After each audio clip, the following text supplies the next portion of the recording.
The remote. I was halfway through my favorite episode when the screen went black. Just black. No warning, no glitch, no storm outside. I blinked at my reflection in the dark screen, confused. Then I heard her voice. "We don't watch this trash in this house." I turned slowly. There she stood, my mother-in-law, Carol Whitmore, 62 years old, pearl necklace, perfect posture, perfect judgment, holding the remote like she had just pulled the plug on my oxygen. I swallowed. It wasn't just a show. It was the only hour of the day that felt like mine, and she had just taken it.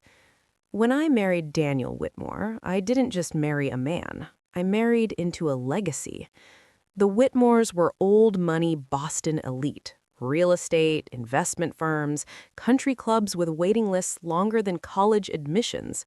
And me? I was a middle-class girl from Ohio with student loans and a marketing degree. Daniel said he loved my grounded energy. Carol said I was temporary.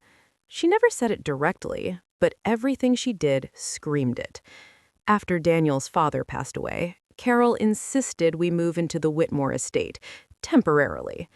"Until you two get on your feet," she'd said sweetly. We had our own apartment. We were fine, but Daniel felt guilty. "She's alone now, Ava. It's just for a few months." That was 2 years ago. 2 years of backhanded compliments. 2 years of helpful corrections. 2 years of feeling like a guest in my own marriage. And now my TV show was trash. I stood up slowly. "It's just a drama series," I said calmly. "It won 3 awards." She sniffed.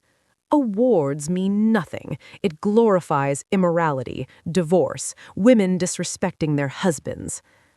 Ah, there it was. This wasn't about television. It was about control. Daniel walked in from his home office. "What's going on?" Carol answered before I could. "I turned off something inappropriate." Daniel looked at me, then at her. Then he shrugged. "Maybe just watch something else, Ava." That hurt more than the remote. That night, I lay in bed staring at the ceiling. Daniel was asleep beside me, breathing evenly. I replayed the moment again and again. It wasn't about the show. It was about boundaries, and I realized something chilling. I didn't have any. The rules. The next morning, I found a printed sheet on the kitchen counter. Typed. Bullet points. Household guidelines.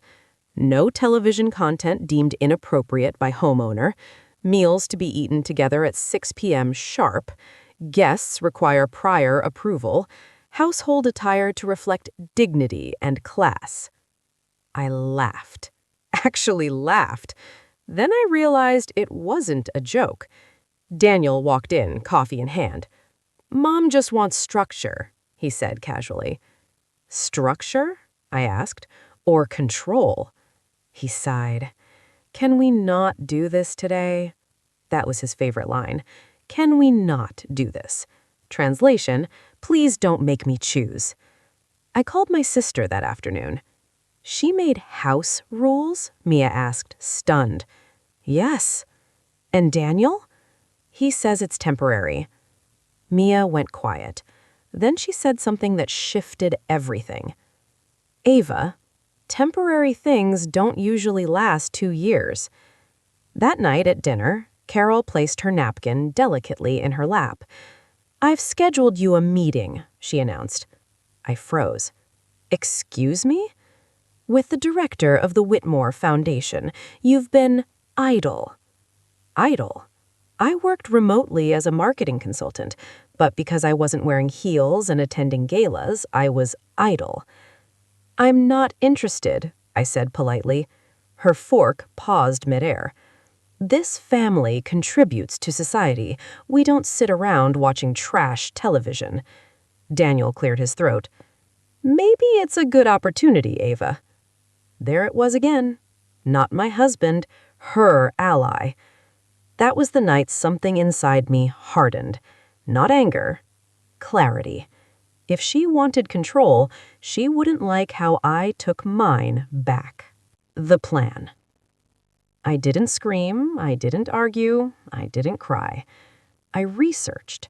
The Whitmore estate wasn't just a house, it was legally owned by a trust Daniel was co-beneficiary of, and I, as his wife, I had rights, limited but real. I also discovered something interesting. The foundation Carol worshipped, it was hemorrhaging money, bad investments, outdated marketing, no digital presence. I smiled. Marketing was my specialty. A week later, I dressed in my sharpest navy suit and walked into the foundation office. The director, Mr. Harlan, looked surprised. I thought Mrs. Whitmore would be attending. She sent me, I replied smoothly. Technically true. Within 30 minutes, I identified 3 strategic failures. Within an hour, I had a recovery outline. Within 2 weeks, I had secured a corporate sponsorship worth $2 million, all without Carol's help. The first time she saw my proposal presentation, her lips thinned. "You went behind my back." "No," I said calmly. "I stepped forward." Daniel watched silently as board members applauded my strategy. For the first time since I moved into that mansion, I wasn't invisible. The war. Success changes dynamics. Suddenly, Carol couldn't dismiss me as temporary. The foundation's online engagement tripled. Donations increased by 38%. Local media requested interviews. And guess who they wanted to feature? Me. Carol hated cameras unless they worshipped her, but the board insisted. The foundation needed a modern face. At the gala fundraiser, I wore a deep emerald gown. Simple, elegant, powerful. When the reporter asked, "What inspired your strategic overhaul?" I smiled, believing that women deserve a voice, even in rooms that weren't built for them. Carol's jaw tightened. Daniel squeezed my hand. For once, he was proud. But power struggles don't end quietly. The next morning, I found something chilling. Our joint savings account had been frozen by Carol's financial advisor. "Routine review," Daniel said nervously. "No, retaliation." I walked into Carol's study without knocking. "We need to talk." She looked up slowly. "You embarrassed me. I improved your foundation. You overstepped. I contributed." Her eyes narrowed.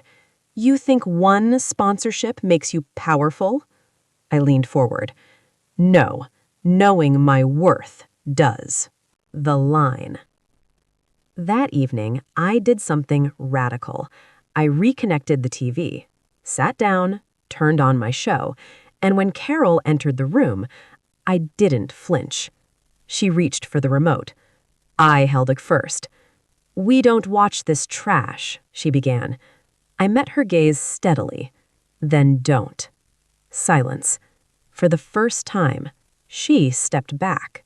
The choice. Weeks passed. The foundation thrived. Carol's grip weakened. Daniel began defending me. Small things at first, then bigger ones, until one night he said something I never expected. "We're moving out." I blinked. What? I should have chosen us sooner. We found a brownstone in Back Bay. Smaller, warmer, ours. On moving day, Carol stood at the doorway, stiff, silent. "You'll regret this." I smiled gently. "No, I'll remember it." The screen. 6 months later, the foundation expanded nationally. I was officially appointed strategic director. Carol remained chairwoman, but not ruler. Daniel and I rebuilt something healthier: boundaries, respect, partnership. And one quiet Sunday evening, in our own living room, I turned on my favorite show. Daniel handed me popcorn. No one touched the remote.